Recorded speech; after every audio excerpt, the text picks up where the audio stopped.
Hello everyone, welcome back to the channel. ನಾನು ಇವತ್ತಿನ ವಿಡಿಯೋದಲ್ಲಿ ಡಿಸ್ಟ್ರಿಕ್ಟ್ ಕೋರ್ಟ್ ಮೈಸೂರವರು ಮಾಡ್ತಿರೋ ರೆಕ್ರೂಟ್ಮೆಂಟ್ ಬಗ್ಗೆ ಪೂರ್ತಿ ಡೀಟೇಲ್ಸ್ನ ಕೊಡ್ತೀನಿ. ಇವರು ಯಾವ ಪೋಸ್ಟ್ಗೆ ರೆಕ್ರೂಟ್ಮೆಂಟ್ ಮಾಡ್ತಿದ್ದಾರೆ, ಎಷ್ಟು ರೆಕ್ರೂಟ್ಮೆಂಟ್ ಮಾಡ್ತಿದ್ದಾರೆ, ಹೇಗೆ ಅಪ್ಲೈ ಮಾಡೋದು ಎಲ್ಲದನ್ನೂ ಕೂಡ ಈ ವಿಡಿಯೋದಲ್ಲಿ ತಿಳಿಸ್ಕೊಡ್ತೀನಿ. ಇದೇ ರೀತಿ ಗವರ್ನಮೆಂಟ್ ಜಾಬ್ಸ್ಗಳು, ವರ್ಕ್ ಫ್ರಮ್ ಹೋಮ್ ಜಾಬ್ಸ್ಗಳ ಬಗ್ಗೆ ತಿಳ್ಕೋಬೇಕು ಅಂದರೆ ಈ ಚಾನಲ್ನ ಸಬ್ಸ್ಕ್ರೈಬ್ ಮಾಡ್ಕೊಳ್ಳಿ. ಸೊ ಡಿಸ್ಟ್ರಿಕ್ಟ್ ಕೋರ್ಟ್ ಮೈಸೂರವರು 4 ಪೋಸ್ಟ್ಗಳಿಗೆ ರೆಕ್ರೂಟ್ಮೆಂಟ್ನ ಮಾಡ್ತಿದ್ದಾರೆ. Stenographer grade 3, typist, copyist, process server, peon. ಈ 4 ಪೋಸ್ಟ್ಗಳಿಗೆ ಇವರು ರೆಕ್ರೂಟ್ಮೆಂಟ್ನ ಮಾಡ್ತಿದ್ದಾರೆ. ಸೊ ಇದರಲ್ಲಿ ಎಷ್ಟೆಷ್ಟು ವ್ಯಾಕೆನ್ಸಿ ಇದೆ, ಏನು ಎಜುಕೇಷನ್ ಕ್ವಾಲಿಫಿಕೇಶನ್ ಬೇಕು ಅಂತ ಎಲ್ಲ ನೋಡೋದಾದ್ರೆ, ಸೊ ಇವರು ಟೋಟಲ್ ಆಗಿ 93 ಹುದ್ದೆಗಳಿಗೆ ಅಪ್ಲಿಕೇಶನ್ ತಗೊತಿದ್ದಾರೆ. ಇದು ಬಂದು ಜಾಬ್ ಲೊಕೇಶನ್ ಮೈಸೂರು, ಕರ್ನಾಟಕದಲ್ಲಿರುತ್ತೆ. ಇನ್ನು ಸ್ಯಾಲ್ರಿ ನೋಡೋದಾದ್ರೆ 27,000ದಿಂದ ಹಿಡಿದು 83,700ವರೆಗೂ ಇರುತ್ತೆ. ಇನ್ನು ಪಿಯೋನ್ ಪೋಸ್ಟ್ಗೆ 75 ಪೋಸ್ಟ್ಗಳು ಖಾಲಿ ಇದೆ. ಪ್ರಾಸೆಸ್ ಸರ್ವರ್ಗೆ 11 ಪೋಸ್ಟ್ಗಳು, ಕಾಪಿಯಿಸ್ಟ್ಗೆ 3, ಸ್ಟೆನೋಗ್ರಾಫರ್ ಗ್ರೇಡ್ 3ಗೆ 4 ಪೋಸ್ಟ್ಗಳು ಖಾಲಿ ಇದೆ. ಇನ್ನು ಎಜುಕೇಷನ್ ಕ್ವಾಲಿಫಿಕೇಶನ್ ಏನು ಬೇಕು ಅಂತ ನೋಡೋದಾದ್ರೆ, ಪಿಯೋನ್ ಮತ್ತು ಪ್ರಾಸೆಸ್ ಸರ್ವರ್ಗೆ 10th ಪಾಸ್ ಆಗಿದ್ರೆ ಸಾಕು. ಇನ್ನು ಕಾಪಿಯಿಸ್ಟ್ಗೆ 12th ಪಾಸ್ ಆಗಿರಬೇಕು ಅಥವಾ ಅದಕ್ಕೆ ಈಕ್ವಲೆಂಟ್ ಎಜುಕೇಷನ್, ಅಂದರೆ ಲೈಕ್ ಯಾವ್ದಾದ್ರು ಒಂದು ಡಿಗ್ರಿ ಆಗಿದ್ರು ಓಕೆ. ಇನ್ನು ಸ್ಟೆನೋಗ್ರಾಫರ್ ಗ್ರೇಡ್ 3ಗೆ PUC ಅಥವಾ 12th ಅಥವಾ ಡಿಪ್ಲೊಮೊ ಅಥವಾ ಈಕ್ವಲೆಂಟ್, ಅಂದರೆ ಯಾವ್ದಾದ್ರು ಒಂದು ಡಿಗ್ರಿ ಆ ಥರ ಆಗಿದ್ರು ಓಕೆ. ಇನ್ನು ಇದಕ್ಕೆ ಸ್ಯಾಲ್ರಿ ಎಷ್ಟೆಷ್ಟು ಸಿಗುತ್ತೆ ಅಂತ ನೋಡೋದಾದ್ರೆ, ಪಿಯೋನ್ಗೆ 27,000ದಿಂದ ಹಿಡಿದು 46,675. ಇನ್ನು ಪ್ರಾಸೆಸ್ ಸರ್ವರ್ಗೆ 31,775ರಿಂದ ಹಿಡಿದು 61,300. ಕಾಪಿಯಿಸ್ಟ್ಗೆ 34,100ರಿಂದ ಹಿಡಿದು 67,600. ಸ್ಟೆನೋಗ್ರಾಫರ್ ಗ್ರೇಡ್ 3ಗೆ 44,425ರಿಂದ ಹಿಡಿದು 83,700. ಇನ್ನು ಏಜ್ ಲಿಮಿಟ್ ನೋಡೋದಾದ್ರೆ 18ರಿಂದ 40. ಏಜ್ ರಿಲ್ಯಾಕ್ಸೇಷನ್ ನೋಡೋದಾದ್ರೆ SC/ST ಕ್ಯಾಟಗರಿ 1ಗೆ 5 ವರ್ಷ, ಕ್ಯಾಟಗರಿ 2A, 2B, 3A, 3Bಗೆ 3 ವರ್ಷ ಇರುತ್ತೆ. ಇನ್ನು PWD ಮತ್ತು ವಿಡೋ ಕ್ಯಾಂಡಿಡೇಟ್ಸ್ಗೆ 10 ವರ್ಷ ಏಜ್ ರಿಲ್ಯಾಕ್ಸೇಷನ್ ಇರುತ್ತೆ. ಇನ್ನು ಅಪ್ಲಿಕೇಶನ್ ಫೀ ಒಂದೊಂದು ಪೋಸ್ಟ್ಗೆ ಒಂದೊಂದು ಥರ ಇದೆ.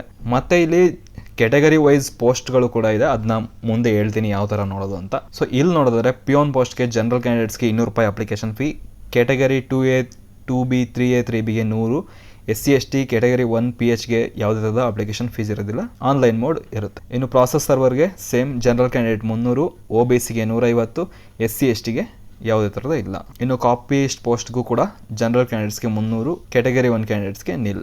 ಬೇರೆದು ಯಾಕೆ ಕೊಟ್ಟಿಲ್ಲ ಅಂದರೆ ಕಾಪಿಸ್ಟ್ ಪೋಸ್ಟ್ಗೆ ಆ ಕ್ಯಾಟಗರಿಗೆ ಇಲ್ಲ.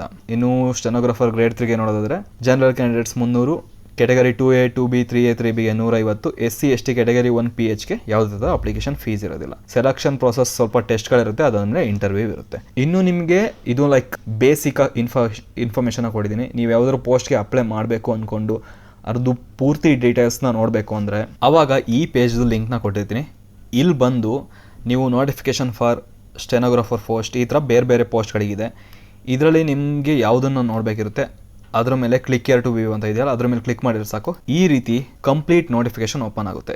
ಇಲ್ಲಿ ನಿಮಗೆ ಕಂಪ್ಲೀಟ್ ಇನ್ಫಾರ್ಮೇಷನ್ ಸಿಗುತ್ತೆ ಪೋಸ್ಟ್ ವೈಸ್.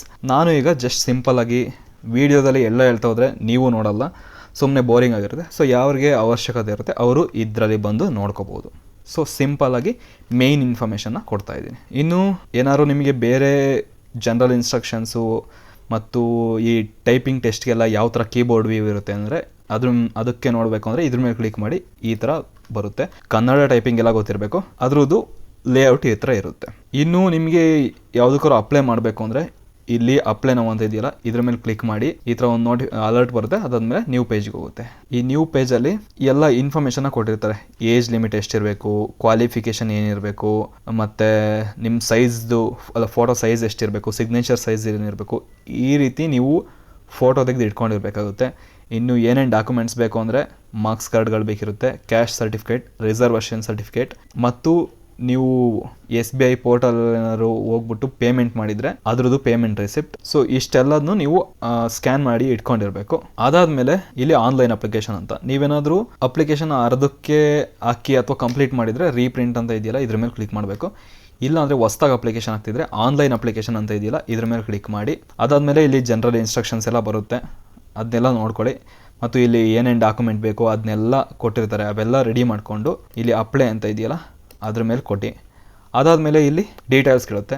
ಇಲ್ಲಿ ನಿಮ್ಮ ಹೆಸ್ರೇನು, ಅಪ್ಪ ಅಮ್ಮನ ಹೆಸ್ರೇನು, ಮತ್ತು ಜೆಂಡರ್ ಏನು, ಡೇಟ್ ಆಫ್ ಬರ್ತ್, ಕೆಟಗರಿ, ಇನ್ನು ರಿಸರ್ವೇಷನ್, ಕೋಟಾ, ಮ್ಯಾರಿಟಲ್ ಸ್ಟೇಟಸ್, ಯಾವ ಸಿಟಿಸನ್, ಇನ್ನು ಕಾಂಟ್ಯಾಕ್ಟ್ ಇನ್ಫಾರ್ಮೇಷನ್ ಎಲ್ಲ ಕೇಳುತ್ತೆ. ಇದನ್ನೆಲ್ಲ ಕೊಟ್ಬಿಟ್ಟು ಪ್ರಿವ್ಯೂ ಮಾಡಿ ಸಬ್ಮಿಟ್ ಮಾಡೋದಿರುತ್ತೆ.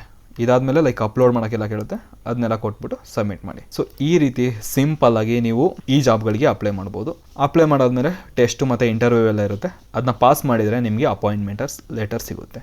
ಯಾರೆಲ್ಲ ಇದಕ್ಕೆ ಅಪ್ಲೈ ಮಾಡಬೇಕು ಅಂತ ಇದ್ದೀರಾ, ಮೇ 31 ಅಪ್ಲೈ ಮಾಡಿ. ಫೀ ಪೇಮೆಂಟ್ನ ಜೂನ್ 2 ಮಾಡಿ. ಹಾಗೆ ಇದನ್ನ ನಿಮ್ಮ ಫ್ರೆಂಡ್ಸ್ ಮತ್ತು ಫ್ಯಾಮಿಲಿಗೂ ಶೇರ್ ಮಾಡಿ. ಅವ್ರಿಗೂ ಏನಾದ್ರು ಗೊತ್ತಿಲ್ಲ ಅಂದರೆ ಅವರು ಕೂಡ ಇದಕ್ಕೆ ಅಪ್ಲೈ ಮಾಡಲಿ. Thank you.